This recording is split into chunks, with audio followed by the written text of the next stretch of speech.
Hello जी, अस्सलाम वालेकुम। कैसे हैं आप सब? उम्मीद है जहाँ भी होंगे खुशबाश होंगे। मेरी दुआ है जहाँ भी रहें खुश रहें। तो जनाब आज मैं आप लोगों के लिए जो है वो तवा चिकन स्टिक की रेसिपी लेकर आई हूँ, वो भी मेरे स्टाइल में। बहुत ही आसान ये रेसिपी होगी और जो भी ये रेसिपी आपकी जो है वो खा लेगा तो वो आपसे बार बार ये रेसिपी ज़रूर पूछेगा। और यकीन जाने ये इतना आसान है और तवे पे बनाना तो बहुत ही आसान पड़ेगा आपको, और इसका जो जायका है वो भी एक डिफरेंट मिलेगा आपको। तो माशाल्लाह से आप देख सकते हैं एक ही दफ़ा में हमने जो है कितने ढेर सारे जो हैं वो तवा चिकन स्टिक तैयार कर लिए हैं। इसकी आसानी भी ये है कि एक ही दफ़ा में आप बहुत सारे जो हैं वो बना सकते हैं, और माशाल्लाह से ये इतने मज़ेदार होंगे कि जो भी खाएगा वो बार बार डिमांड करेगा। तो चलें चलते हैं अपनी रेसिपी की तरफ। तो जनाब इसके लिए जो है मैंने चिकन बोनलेस ले लिया है हाफ़ केजी, और टिक्का मसाला हम इसके अंदर शामिल करेंगे 1 टीस्पून जनाब। और अब हम इसके अंदर शामिल करेंगे चाट मसाला, इसका बहुत अच्छा फ्लेवर आएगा, वो हम इसके अंदर शामिल करेंगे 1 टीस्पून। चिकन पाउडर से इसका जायका और भी ज़्यादा इन्हेंस हो जाएगा, तो हम इसके अंदर शामिल करेंगे 1 टीस्पून। जिंजर गार्लिक पेस्ट जो है 1 टेबल स्पून हम इसके अंदर शामिल करेंगे। सूखा धनिया हमने इसके अंदर शामिल करना है, इसको थोड़ा सा आपने पीस लेना है, 1 टेबल स्पून साबुत ही लेना है, उसको आपने अच्छे से पीस लेना है। गरम मसाला हम इसके अंदर शामिल करेंगे 1 टीस्पून, फ्रेश ही होना चाहिए, उसका जायका बहुत ज़्यादा अच्छा आता है। स्पेशली इसमें बादियान का एक जवा जो होता है ना वो ज़रूर डालिएगा। सोया सॉस हमने इसके अंदर शामिल करना है 1 टेबल स्पून। बादियान के जो वो फ्लेवर है वो बहुत अच्छा आता है, तो गरम मसाले में तो ज़रूर इसमें शामिल किया करें, तो आपके खाने लाजवाब होगा। तंदूरी मसाला 1 टेबल स्पून, और दही मैंने 4 टेबल स्पून लेके उसको मैंने अच्छे से जो है वो मैंने मिक्स कर लिया। और इसके अंदर जो है हमने जो है नमक जो है आपने अपने टेस्ट के मुताबिक डालना है। ये ख्याल रखिएगा कि टिक्के मसाले में भी नमक होगा, तंदूरी मसाले में भी नमक होगा, सोया सॉस में भी नमक होगा। तो हम हर चीज़ को देखकर मुनासिब आपने नमक शामिल करना है, बहुत ज़्यादा नहीं करना, क्योंकि इसमें है जो है वो चिकन पाउडर भी हमने शामिल किया है तो वो भी नमक है, तो इसलिए हम थोड़ा नमक डालेंगे। बाकी आप अपने टेस्ट के मुताबिक जो है वो शामिल कर सकते हैं। कई लोग कम नमक इस्तेमाल करते हैं, कई लोग ज़्यादा इस्तेमाल करते हैं, तो आप देख लीजिएगा। अब हमने जो है ना इसको अच्छे से जो है मिक्स कर लेना है। मिक्स करने के बाद इसको आपने मैरिनेट ज़रूर करना है। मैरिनेट करने से ही कि आपके चिकन जो है 5 मिनट में, चिकन स्टिक जो है तवा चिकन स्टिक है वो 5 मिनट में आपके तैयार हो जाएंगे। लेकिन सारी आपका जो काम होगा वो ये होगा कि आपने इसको मैरिनेशन के लिए ज़रूर छोड़ना है। कम अज़ कम आपने 1 से 2 घंटा तो ज़रूर छोड़ना है।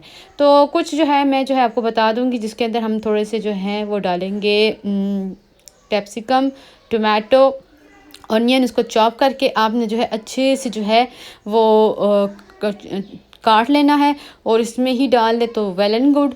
और अगर सेपरेट से रखना चाहते हैं तो भी कोई मसला नहीं है, लेकिन उस पर थोड़ा सा नमक वगैरह फिर आप डाल लीजिएगा कि उसकी कमी वगैरह ना हो। तो हमने क्या करना है, एक स्टिक लेना है, उसमें थोड़े से जो है आपने ऑनियन लगा लेने हैं, बीच में आपने टोमेटो को रख लेना है। टोमेटो के जो आप कटिंग करेंगे तो उसकी बीज वगैरह जो होते हैं वो आपने रिमूव कर लेने हैं, और फिर आपने जो है इसके अंदर शामिल करना है।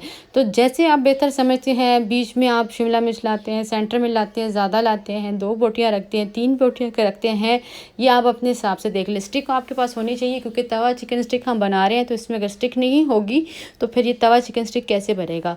तो इसमें आप अपने हिसाब से देख लीजिएगा कि आपको कौन सी क्या चीज़ चाहिए, और उसके हिसाब से आपने करना है। मैरिनेट ज़रूर करना है, मैरिनेट करेंगे तभी आपका चिकन टिक्का जो है बहुत ज़बरदस्त भी बनेगा और 5 मिनट में बन जाएगा। तो जनाब इस तरह हम क्या करेंगे, 1 बाय 1 जो है वो सारे के सारे स्टिक्स जो हैं वो हम तैयार कर लेंगे। और जनाब इसको जो है हमने जो है तवे पे बनाना है झटपट से। तो ये हमारी जो है फाइनल लुक आ रही है स्टिक की। सेम आप भी ऐसे कर सकते हैं, इसमें आप 2 बोटियाँ भी रख सकते हैं, 3 भी रख सकते हैं, बोटी पे डिपेंड करता है कितनी आपने कैसे रखनी है। तो तवा हमने गर्म करने के लिए रख दिया, तो उसमें मैंने 1 से 2 टेबल स्पून ही ऑयल डाला है, ज़्यादा ऑयल भी नहीं डाला। और जनाब इसके अंदर जो है हम इसको जो है 1 बाय 1 सारे के सारे रखते जाएंगे। और जनाब इसमें हमें जो है आँच आपने बहुत ज़्यादा तेज़ नहीं रखनी है। अगर आप तेज़ रखेंगे आँच तो ये फिर आपके जो तवा चिकन स्टिक है वो जल सकते हैं और कुक भी नहीं होंगे प्रॉपर। तो उसके लिए आपको बेहतर ये होगा कि इसको आपने आंच हल्की रखनी है, बहुत ज़्यादा तेज़ नहीं रखनी है। और ये इसमें ही इतने अच्छे सॉफ्ट जो है वो कुक होंगे, और साथ साथ आपने जो है इसको जो है हिलाते रहना है, ऊपर नीचे करते रहना है। ऊपर नीचे करने से ही ये होगा कि वो जो है ना बराबर के कुक होंगे। ऊपर नीचे ये होगा कि नीचे से अगर कुक हो रहा है तो ऊपर से भी बराबर होगा। 1 बाय 1 जहाँ जहाँ आपको लगे कि हाँ यहाँ मुझे चेंज करना है तो आप चेंज करते जाएं साथ साथ। और जैसे हम बारबेक्यू करते हैं सेम यहाँ पे भी आपने इसी तरह ही इसको बार बार करते जाना है। एक बार तवे पे बनाकर ज़रूर ट्राई कीजिएगा। तवे पे आपको जिसका फ्लेवर मिलेगा वो एक डिफरेंट फ्लेवर मिलेगा, बहुत ज़बरदस्त किस्म का फ्लेवर मिलेगा इंशाल्लाह। और माशाल्लाह से ये इतने मज़ेदार होंगे और ये जब मैरिनेट हो जाते हैं तो फिर ये इतने जूसी और सॉफ्ट होते हैं, क्योंकि जब हम इसको हल्की आंच पे पकाते हैं तो ये काफ़ी जूसी टाइप बनते हैं और ऊपर से क्रिस्पी होंगे यानी, और अंदर से इतने जूसी और इतने सॉफ्ट होंगे। ये ज़रूर देखिएगा माशाल्लाह से। तो ये हमारे जो है ऑलमोस्ट तैयार होते जा रहे हैं। जो तैयार होता जा रहा है मैं इसको निकालती जा रही हूँ प्लेट में, और ये मैंने दावत के लिए बनाए थे। तो माशाल्लाह से जल्द हाज़िर होंगी एक नई रेसिपी के साथ। दुआओं में आपने ज़रूर याद रखना है और मेरे चैनल को ज़रूर सब्सक्राइब करना है और बेल आइकन को दबाना मत भूलिएगा, ताकि मेरी नई आने वाली रेसिपी अब तक पहुंच सके। पसंद आए तो अपनी फ्रेंड्स में, फैमिली में ज़रूर शेयर कीजिएगा। मैंने दावत में ये इसको बनाया था और सबको बहुत ज़्यादा पसंद आया था। तो जल्द हाज़िर होंगी। अल्लाह हाफिज़।